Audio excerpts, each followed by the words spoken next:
आइए आइए, कहाँ तक हो गया था, कहाँ तक हो गया? लास्ट वाला बचल था, अच्छा ये वाला था, बताना है। आइए, कौन सा क्वेश्चन? क्वेश्चन में इसमें नीचे भाग जाना समस्या।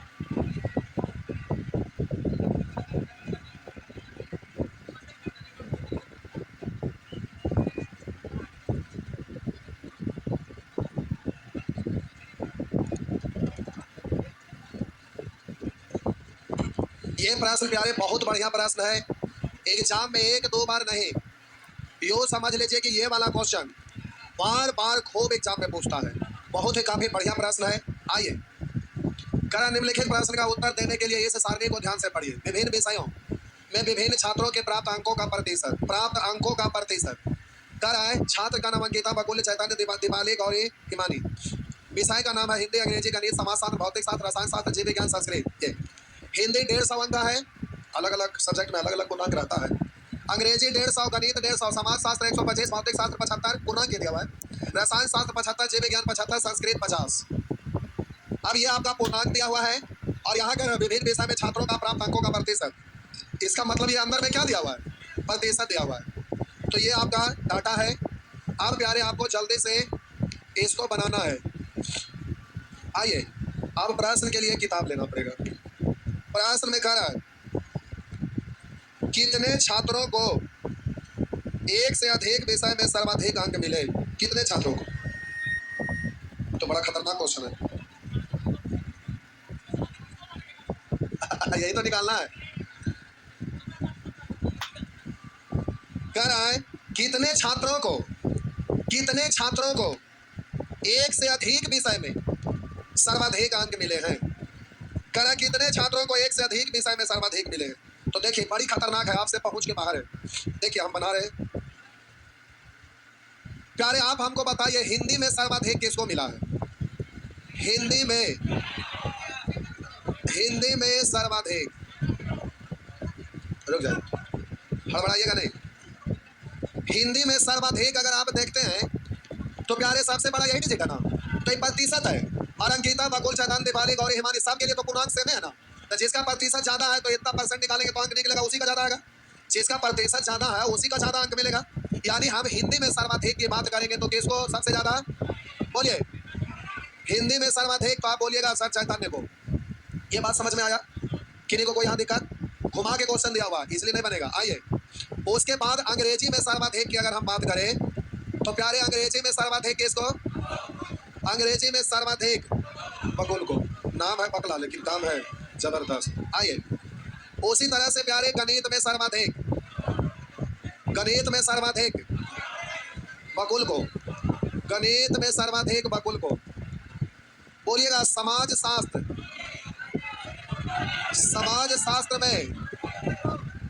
शास्त्र में प्यारे गौरी को।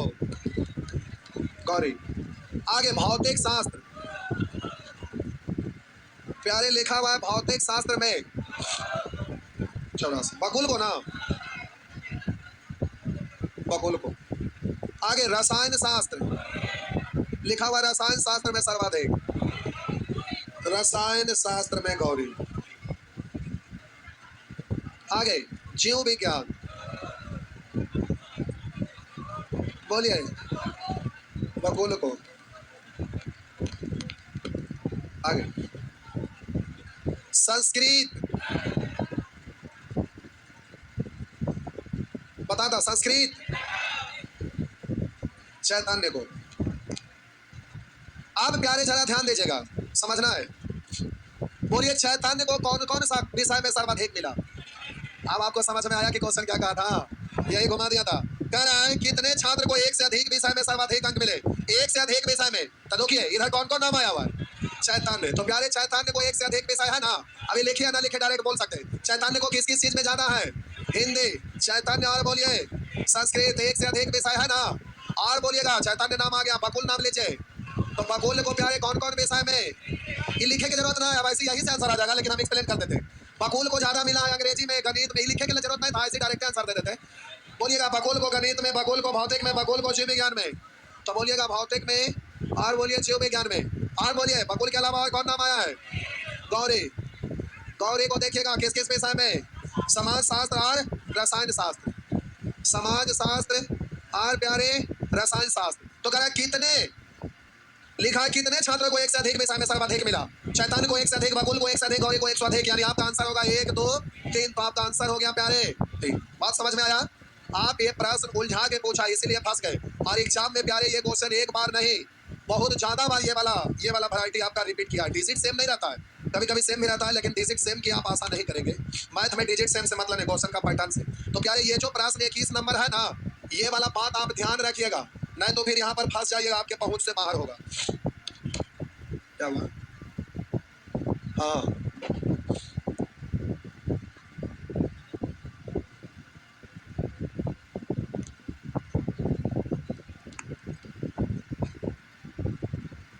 टीआई प्यारे शॉर्ट में पड़ेगा। अगर कोई बैंक पीओ का एग्जाम दीजिएगा तो सेट जरूर बनाइएगा। रेलवे एसएससी वाला क्या बनाने की जरूरत है, काफी हो गया बहुत ज्यादा। बैंक पीओ की तैयारी करने वाला में डीआई बहुत बड़ा बड़ा रहता है, अच्छा रहता है। वो सेट बना लीजिएगा अलग से, तो फिर क्लियर हो जाएगा। नॉलेज तो हो ही गया। आगे नेक्स्ट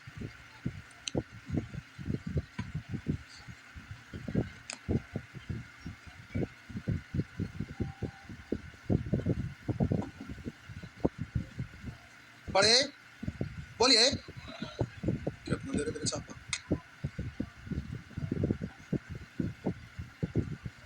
डीआई पढ़े लगे दो स्मार्ट बोर्ड खोजता है, 1 2 रुपया में थोड़े देता है।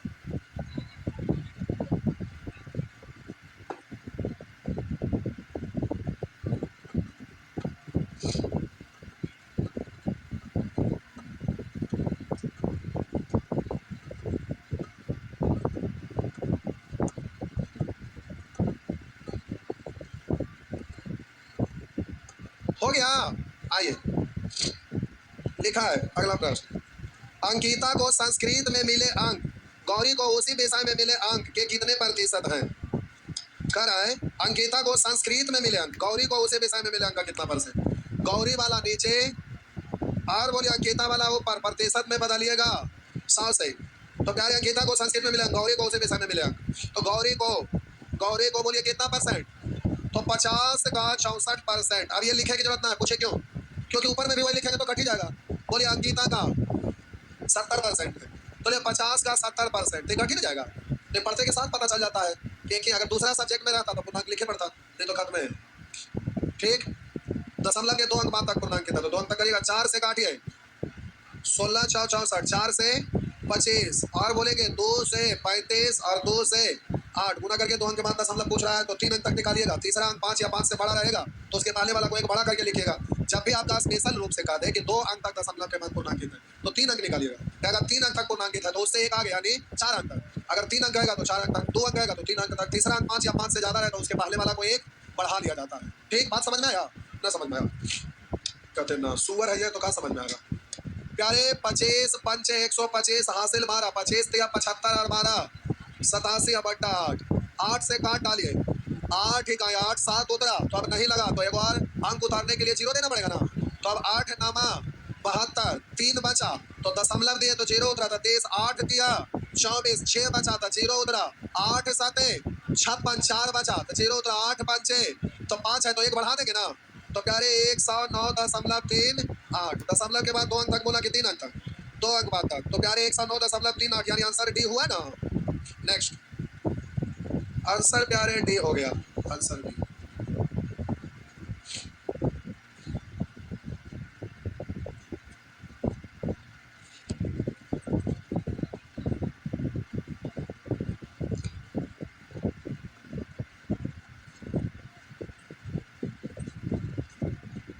आगे बोलेंगे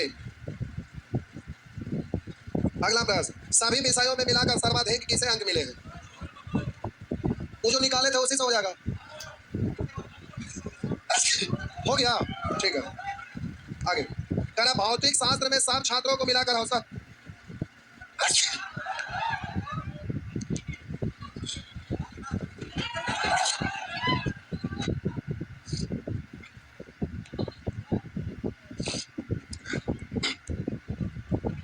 अरे रात प्यास लगा तो मार्केट से पानी मंगवा लिया, पानी था ठंडा। इसीलिए टॉन्सिल पकड़ लिया। लगातार बोलते रहे ठंडा पी लिए, उसी में गड़बड़ा गई। भौतिक ठंडा पानी पी लिए, ठंडा नहीं पी लिए। हम ठंडा नहीं पीते, जैसे स्प्राइट कोको कोला ये सब हम नहीं पीते। कुछ क्यों, मजदूर लोग काम करता है वहाँ तो पानी तो टैंक में आता है, खैनी ऐसे निकालने का डाल खखार फूक सब डाल देता है उसी में, और वही वाला पनिया से बनता है स्प्राइट। ये वो झाड़ उड़ लगाया, झाड़ पर लगा देता। क्या हुआ, अब आप भी नहीं पिएंगे? आइए, कहना भौतिक शास्त्र में सब छात्रों को मिलाकर औसत कितने अंक मिले? भौतिक शास्त्र में सभी छात्र को मिलाकर, तो देखिए भौतिक शास्त्र का पूर्णांक है कितना, समझिएगा यहाँ, भौतिक शास्त्र में पूर्णांक है कितना? अब बारी बारी से निकालिएगा, 75 का 70%, ऐसे ही ना, 75 का। अब इधर देखिए, इसको प्यारे इसी को आप लिख सकते हैं 75/100 गुने 70, हाँ या ना? तो ये तो सब में ना आ जाएगा, ये सभी में ना आ जाएगा। आप बोलिए फिर अगला बार तो सबको औसत पूछ रहा है, तो सबको जोड़ेंगे और चाहे वह उसकी संख्या से भाग देंगे तभी ना औसत निकलेगा। तो हम इसको कॉमन के रूप में रखते हैं 75/100। अब यहाँ पर 70 प्लस ऐसे नहीं सबको जोड़ते चल जाएंगे, हाँ या ना? तो एक बार लिख देता है समझाने के लिए, सीधा जोड़ लीजिएगा वहीं पे। तो प्यारे इस तरह से 84 प्लस 79, 71 प्लस 78 प्लस ऐसे ना। अब ये तो आपका टोटल जोड़फल अंक निकलेगा, औसत पूछ रहा था 6 से 6 हुआ, इसलिए 6 से बात हो गया। नेक्स्ट आगे, करा हिमानी को सब विषयों में मिलाकर कितने अंक मिले? हिमानी को सब विषयों में मिलाकर कितने? जय भगवान, ये तो हो गया। पूर्णांक अलग अलग है बउआ, पूर्णांक अलग अलग है। आइए बिठा दो इसको। करा हिमानी को सब विषय मिलाकर कितने अंक मिला? तब बोलिए हिमानी की बात करिएगा, हिंदी में पूर्णांक है कितना? 150 का 58%, परसेंट हटाएंगे 100, और बोलिए 58 है ना? तो दो तीन विषय में तो सेम है, तो लिख ही सकते हैं 60 और 64, यहाँ फिर प्लस। आप बोलिएगा 125 वाला एक है, तब फिर बोलिए 125 का 54%, तो बोलेंगे 54/100 और प्लस। फिर संस्कृत वाला भी लिख लीजिए, इकट्ठे आ जाएगा, छोड़िए इसी को लिखते हैं 75%। अब यहाँ परसेंट ये वाला निकालेंगे तो ऐसे आ जाएगा। तो आप बोलिएगा 70 60 72, तो 70 प्लस 60 प्लस 72 प्लस संस्कृत का 50 है, 50 का 66%। यानी कैलकुलेट कर लेंगे, एग्जाम में क्या करेंगे, एग्जाम में भाग जाएंगे। ठीक, 5 गो में 4 गो निकल गया, खुश हो जाइएगा उसी से। और ये सब ऐसे से रेलवे में ऐसा ऐसा क्वेश्चन ना रहता है, सब स्टैंडर्ड क्वेश्चन देख रहे हैं। 5 ऑप्शन है भाई, आगे। हाँ वहाँ तक जोड़िए, नहीं दिख रहा है।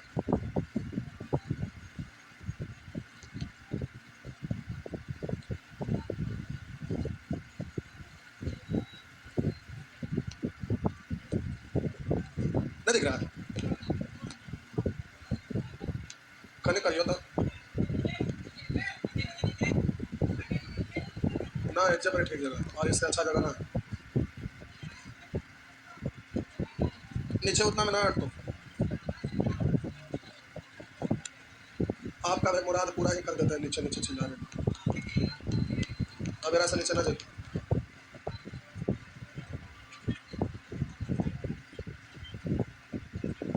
हो गया। चलो टेबुलेशन हो गया, और है टेबुलेशन हो गया ना। उधर रडार डायग्राम आइए, तो कल परसों में हो ही जाएगा। चलो तो यही तो प्रैक्टिस बैच का टाइम यहाँ निकल जाएगा नहीं, ये तो बैच खत्म, मेंसुरेशन तो चालू हो ही रहा है 3 बजे।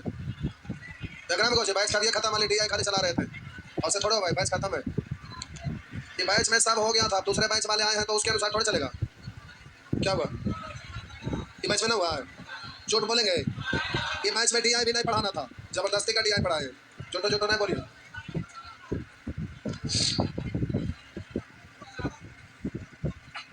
हाँ आइए, रडार डायग्राम 3 बजे ट्रिगोनोमेट्री खत्म हुआ है। अच्छा भूल गए, हाँ यही तो है, ठीक तो है। 5 बजे सॉरी 4 बजे कल परसेंटेज चालू होगा। किन्हीं का छूटा हुआ है क्या, कितने लोग का छूटा हुआ है? तो कल 4 बजे परसेंटेज चालू हो जाएगा, चले आएंगे। ठीक, जिनका भी परसेंटेज छूटा हुआ है कल 4 बजे चले आएंगे।